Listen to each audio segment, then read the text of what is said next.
പ്രിയ സ്നേഹിതരെ, നാം എല്ലാവരും വിവിധ തരത്തിലുള്ള ജോലികളിൽ ഓരോ ദിവസവും ഏർപ്പെടുന്നുണ്ട്.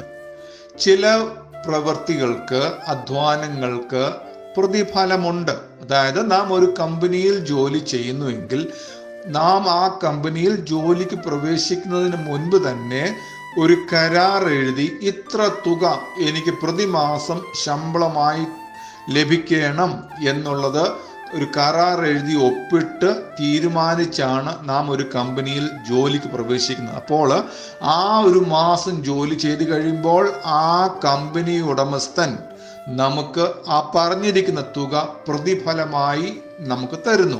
ഇനി ഒരു കൃഷിക്കാരനാണെങ്കിൽ താൻ കൃഷിയിടങ്ങളിൽ പോയി അധ്വാനിച്ച് ആ കൃഷിയുടെ ഫലം ലഭിക്കുമ്പോൾ അത് വിറ്റോ അല്ലെങ്കിൽ ആ ഫലത്തിൽ നിന്നുണ്ടാകുന്ന ലാഭം കൊണ്ടോ എനിക്ക് ഇത്ര കാശ്, പണം അല്ലെങ്കിൽ ഇന്ന നന്മ എനിക്ക് ഉണ്ടാകണം എന്നൊരു കണക്കൂട്ടലുണ്ട്.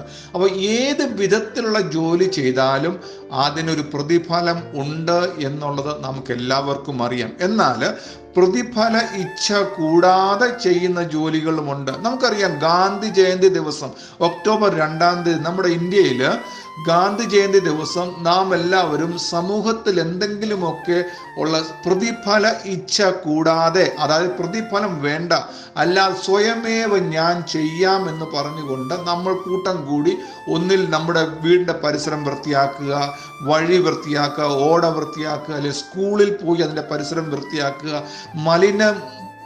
മാലിന്യങ്ങൾ കൂടി കിടക്കുന്നിടത്തുനിന്നത് കണ്ട് അതെടുത്ത് ശേഖരിച്ച് കൊണ്ടുപോയി അത് ഇടേണ്ടിടത്ത് കൊണ്ടിടുക. ഇങ്ങനെയുള്ള വിവിധ ജോലികളിൽ നാം ഏർപ്പെടുമ്പോൾ പ്രതിഫലം ഇച്ഛ കൂടാതെയാണ് അത് ചെയ്യുന്നത്. ഇതുപോലെ മറ്റൊന്നാണ് ഒരു കുടുംബത്തിനകത്തുള്ള പ്രിയപ്പെട്ടവർ, കുടുംബാംഗങ്ങൾ, അവർ ചെയ്യുന്ന ജോലിക്ക് ഒന്നും തന്നെ ഒരു പ്രതിഫലവും കരാർ എഴുതി ഒപ്പിട്ട് അംഗീകരിച്ചല്ല നമ്മൾ ചെയ്യുന്നത്. നമ്മുടെ വീടിനകത്തെ ജോലി നമ്മൾ തന്നെ ചെയ്യുന്നു.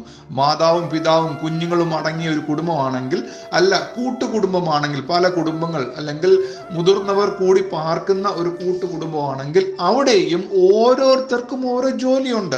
ആ ജോലി ചെയ്യുന്നതിന് ആരും പ്രത്യേക ഒരു ശമ്പളം നൽകുന്നില്ല.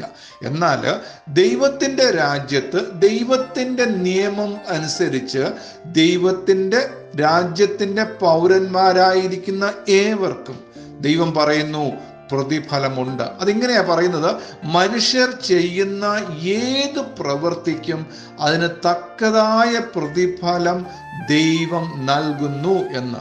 അപ്പോൾ നാം ചിന്തിക്കുന്നത്, ദൈവം നമുക്ക് എന്ത് പ്രതിഫലമാണ് തരുന്നത്? നാം എന്ത് ജോലി ചെയ്യണമെന്നാണ് ദൈവം പ്രതീക്ഷിക്കുന്നത്? ഞാൻ പറയട്ടെ, ഞാൻ എപ്പോഴും പറയുന്നത് പോലെ ദൈവം നമ്മളെ ഈ ഭൂമിയിൽ ജീവിക്കുവാൻ 60, 70, 80 വർഷം അനുവദിക്കുന്നു എങ്കിൽ ആ ജീവിക്കുന്ന അത്രയും വർഷം ഓരോ ദിവസവും ദൈവം നമ്മളിൽ നിന്ന് പ്രതീക്ഷിക്കുന്ന ചില ജോലികളുണ്ട്. ഏറ്റവും പ്രധാനമായ ഒരു ജോലിയിൽ ഒന്നാണ് ഈ ദൈവത്തെ, നമ്മെ സൃഷ്ടിച്ച, നമ്മെ ജീവനോടെ ഭൂമിയിൽ ശേഷിപ്പിച്ചിരിക്കുന്ന ദൈവത്തിന് നന്ദി പറയുക, ദൈവത്തോട് സ്നേഹം കാണിക്കുക, ദൈവത്തെ ആദരിക്കുക, ബഹുമാനിക്കുക എന്നുള്ളതൊക്കെ.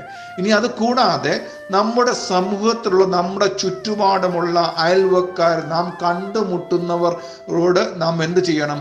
സ്നേഹമുള്ളവരായിരിക്കണം, അവരെ സഹായിക്കണം എന്നുള്ളതും നമ്മുടെ ഒരു ജോലിയാണ്. ഇനി നല്ല സ്വഭാവം പ്രകടിപ്പിക്കുക എന്നുള്ളതും ഒരു ജോലിയാണ്. മാതൃകയോടുള്ള ജീവിതം നയിക്കുക എന്നുള്ളതും ദൈവം നമ്മളിൽ നിന്ന് പ്രതീക്ഷിക്കുന്ന ഒരു ജോലിയാണ്. തെറ്റായ സ്വഭാവങ്ങൾ ഉണ്ടെങ്കിൽ അത് വിട്ടുകളയുക എന്നുള്ളതും ദൈവം നമ്മളിൽ നിന്ന് പ്രതീക്ഷിക്കുന്ന ഒരു കാര്യമാണ്.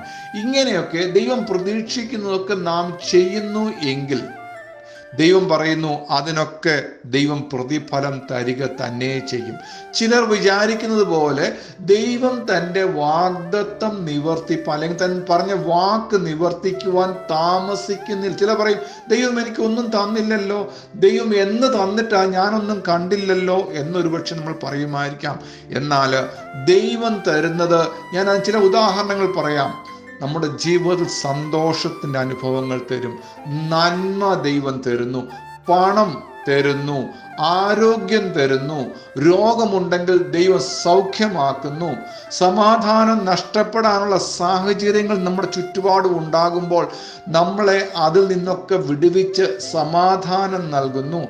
അങ്ങനെ ദൈവിക അനുഗ്രഹങ്ങൾ പ്രാപിക്കുവാൻ ഇടയാകുന്നതിന് കാരണം ദൈവം നോക്കുമ്പോൾ ഒരു ന്യായാധിപൻ എന്ന നിലയിൽ നമ്മുടെ ജോലികളെ ദൈവം പരിശോധിക്കുമ്പോൾ ശരിയായിട്ടുള്ളതാണ്, നീതിയുള്ളതാണ്, നേരുള്ളതാണ്, ദൈവത്തിന് പ്രസാദമുള്ളതാണ് എന്ന് കാണുമ്പോൾ ദൈവം നമ്മെ അനുഗ്രഹിക്കുവാൻ ഒട്ടും മടിക്കുന്നില്ല എന്നുള്ളത് നാം അറിയണം. അതുകൊണ്ട് ദൈവത്തിന് അനുഗ്രഹം പ്രാപിപ്പാൻ നാം ദൈവത്തോട് ചേർന്ന് നിന്ന് ദൈവത്തെ സ്നേഹിച്ച് ദൈവത്തെ മാനിച്ച് സമൂഹത്തിൽ ഏറ്റവും മാന്യമായി മാതൃകയുള്ളവരായി നാം ജീവിക്കുവാൻ ശ്രമിക്കണം.